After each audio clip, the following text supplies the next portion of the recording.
Good afternoon, my dear students and friends. Myself, Dr. Ravikant Pathak, and I'm going to start your video lecture class. In the last video lecture, I have discussed about the selective reabsorption, and in this video lecture, I will talk about the tubular secretion. So before I'm going to discuss these topics, so we will recall about the physiology of excretion. So physiology of excretion, so you have to study there is the two different processes involved. First is called the chemical processes and another is the mechanical processes. So now here I am writing here you can say POE. POE means physiology of excretion. So there is the two different steps. First is the chemical process CP and another is the mechanical process. So mechanical process. Chemical process also known as the urea cycle. This is also known as the UC urea cycle and mechanical process also known as the UF. UF stands for urine formation. Now this mechanical process involves the three different steps. So first is called the GF, glomerular filtration. Second is called the selectively reabsorption. So selective reabsorption SR. Second is the selective reabsorption and third is the TS, tubular secretion.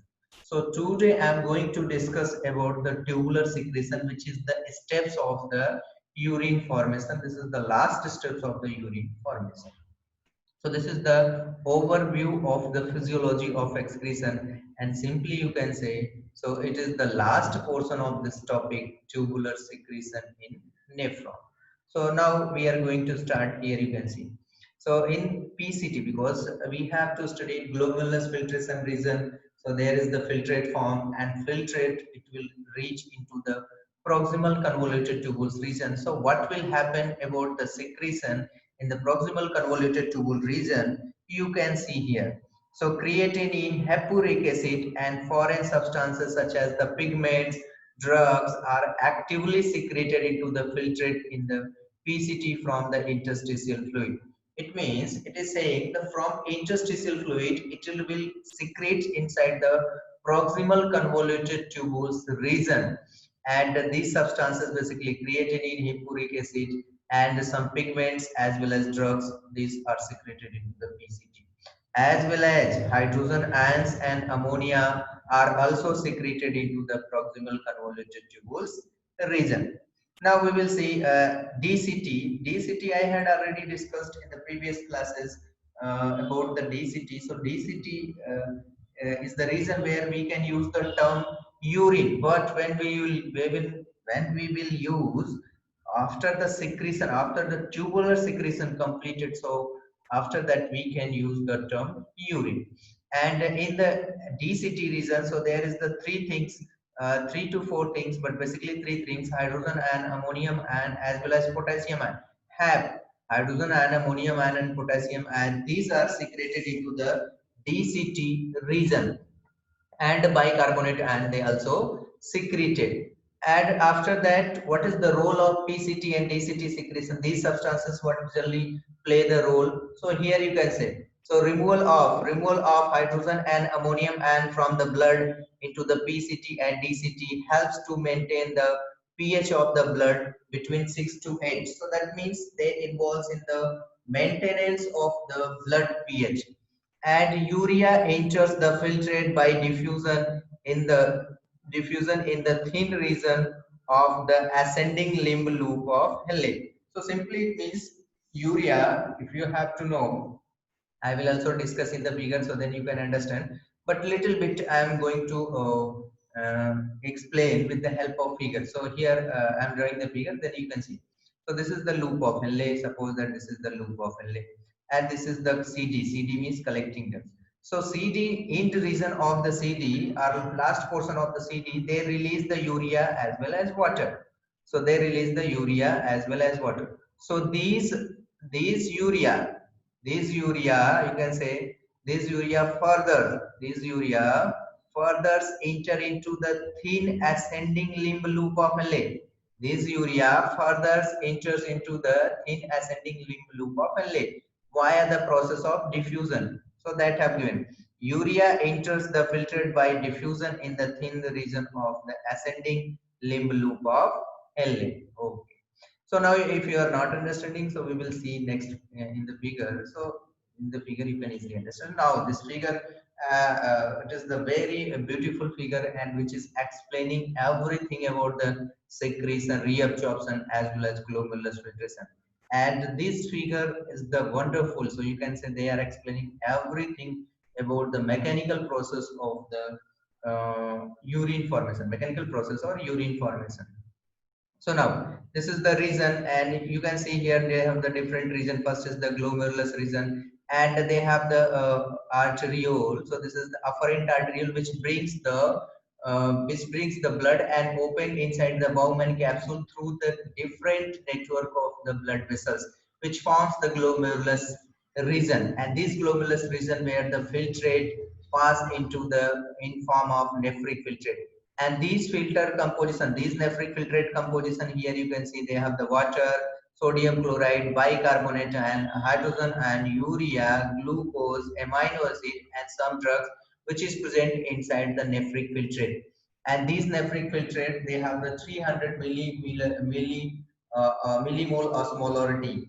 So, means this little bit you can say up to the plasma. So now plasma protein, so it means everything will pass out through the nephric filtrate except plasma proteins. So now here when it reach into the proximal convoluted tubules and PCT, before I'm going to discuss, you can see here this is the regions for it is called the cortex region. This is the medulla region. In the cortex region, PCT and DCT both are located in the cortex region.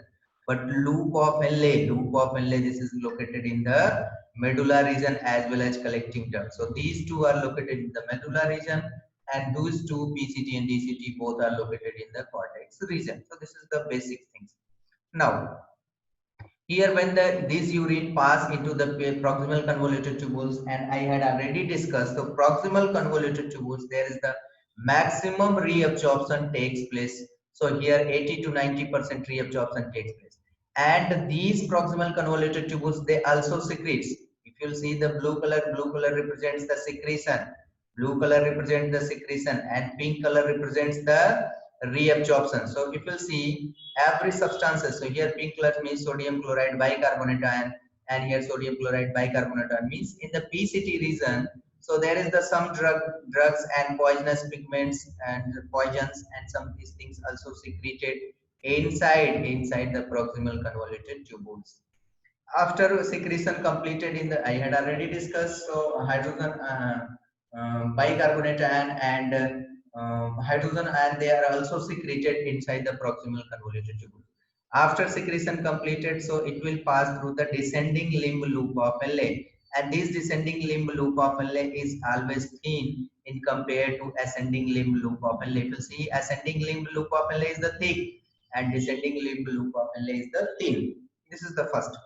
Second point, this descending limb loop of Henle is the, it is the permeable to water but impermeable to ions. So what will happen when the water will move interstitial fluid, the osmolarity of the filtrate increases, and suppose that if they have the 300 milliosmolarity from the PCT region, and when it will reach the bottom part of the descending limb loop of Henle, there is the osmolarity will increase. Why? Because water suddenly water suddenly reach into the interstitial fluid from the descending limb loop of Henle. That's why their concentration going to increase, and it will go up to the 1200 milliosmolarity. So that solution means filtrate will be the hyperosmotic in concentration. Now when this filtrate pass through the ascending limb loop of Henle, so ascending limb loop of Henle, they have the two region. One is the thick, another is the thin. So in the thin region, I had already in the last slide we have to see urea. So these urea substances enters into the thin region of ascending limb loop of Henle via the diffusion. They enters via the diffusion, and ascending limb loop of Henle is only permeable to the electrolytes, means the sodium chloride and other charged molecules via actively, but they are impermeable to water molecules. It is the impermeable to water molecules. Now if you'll see here, concentration much means hyper osmotic in concentration, but when it will reach into the apex part of the ascending limb loop of Henle, so their concentration will decrease. Why? Water continue remain inside the body, but electrolytes is going to interstitial fluid.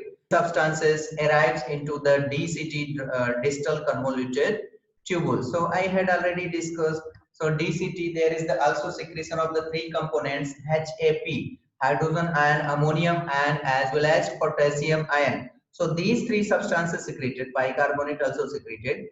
So these secreted substances play important role to maintain the pH of the blood and other. And one thing I had already discussed. So I didn't discuss, but I am going to tell. So here you can see. So these tubular secretion in human kidney, they have the very little role. But in case of those animals which have not glomerulus, this glomerular region or Bowman capsule, so at the place of this tubular secretion play important role, because there is no formation of the urine takes place, but tubular secretion is the liable. Tubular secretion is the highly responsible for formation of the urine, such as desert amphibians. We will also discuss, we will also see in the next slide about this. And ultimately this urine, and I had already discussed one thing also. So when this secretion, tubular secretion completed, so from here you can give the term urine. So from here in this position you can give the term urine. After then this filtrate, this urine, not you can use the filtrate up to the before the DCT. Before the DCT you can use the filter, but after the DCT you can say urine. Now urine pass into the collecting ducts, and when it will pass into the collecting ducts, there is the further reabsorption of the sodium ion, urea and water. So urea, it will pass into the interstitial fluid, and these interstitial fluid, they reabsorbs the passively, means ascending limb loop of Henle, thin ascending limb loop of Henle, they reabsorb the urea by diffusion from the interstitial fluid. And ultimately here you can say there is the formation of urine is the highly concentrated. So highly concentrated urine forms, and through collecting ducts it will arise into the ureter, and with the ureter urinary bladder, and ultimately through the urethra release outside the body. So this is the story about, you can say, you can say this is the tubular secretion as well as absorption. So these have given.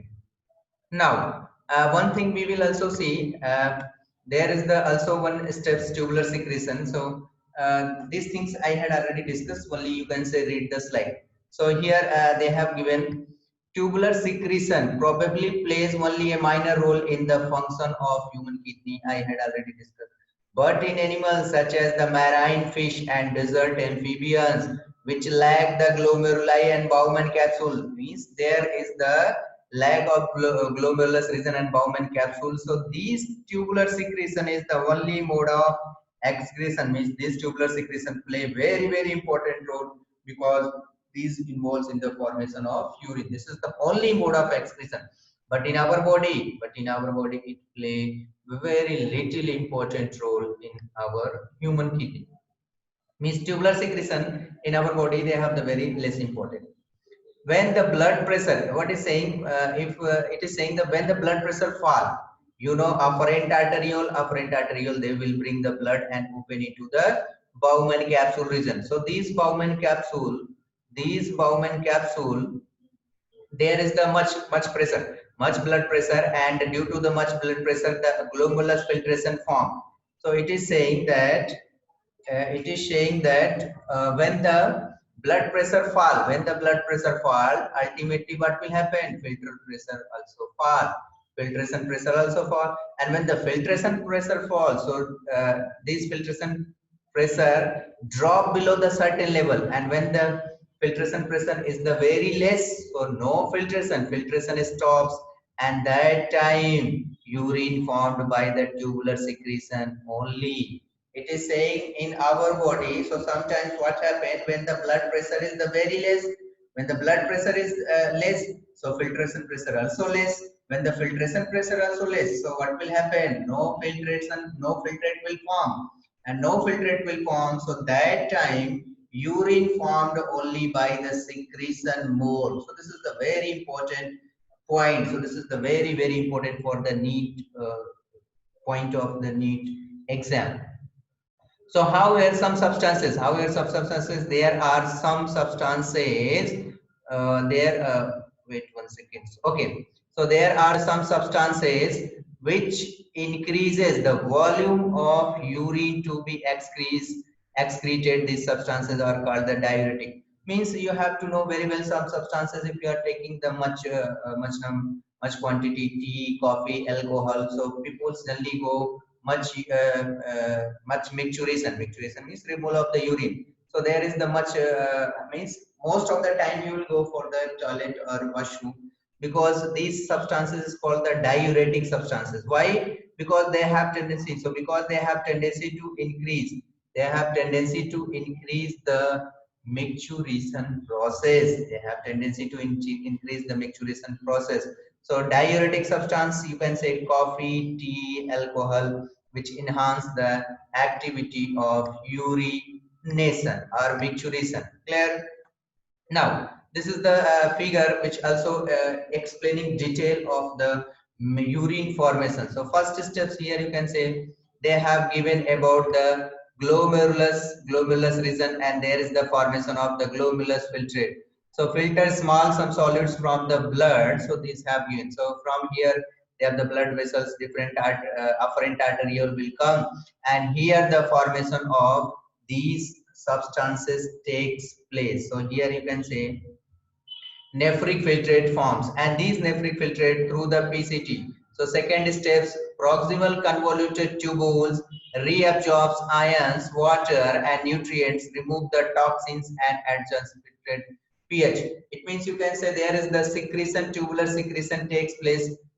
They secretes interstitial fluid. So they secretes from the some substances like hydrogen and ammonium and potassium, and they secreted to maintain the blood pH. Third steps, what is saying?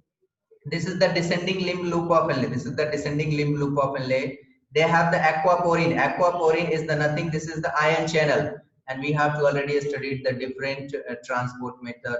So where is the active transport and passive transport? So passive transport, they have the different things. We will also discuss these things in the transport chapter, transport of the minerals and ions in the plant physiology chapters. Okay, so aquaporins allow water to pass from the filtrate into the interstitial fluid. Means I had already told they are permeable to water. From the descending limb loop of Henle, water will release into the interstitial fluid and impermeable to the salt molecules. So that's why what will happen, the osmolarity of the substance will increase. Fourth steps here you can say ascending limb loop of Henle reabsorbs sodium and chloride and from the filtrate into the interstitial fluid. Means ascending limb loop of Henle, it is the impermeable to water but permeable to electrolytes, and these electrolytes will go outside, means into the interstitial fluid, and ultimately they will reach into the distal convoluted tubules.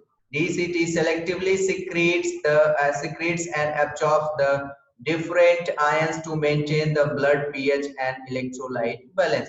It means saying, so in the distal convoluted tubules there is further secretion of the hydrogen ion, ammonium ion, and potassium ion and bicarbonate ion also, and they will play important role to maintaining the pH of the blood, so which I had already discussed. Ultimately it will reach into the collecting ducts, and where the collecting ducts reabsorb solutes and water from the filtrate. So in the collecting duct, so there is the everything reabsorbs, because after the collecting duct substance will pass in the form of urine, and I had already told you can use the term urine when it will pass from the DCT after the tubular secretion. So it will reach into the collecting duct. So that time these collecting ducts reabsorbs the urea, water, electrolytes, and these urea diffuse into the ascending limb loop of Henle, enter inside them. So these have given. So this is the overall story of the tubular secretion as well as reabsorption. We have already discussed in the last video lecture about the reabsorption. but this is the total story about the globular filtration and selectively reabsorption, tubular secretion, and you can say this is the formation of urine or process of urine formation. This is the overall they have given. So now here you can say, so thank you for watching, and please like, share, comments and subscribe. Everyone hit the bell icon for regular updates. So thank you for everyone again.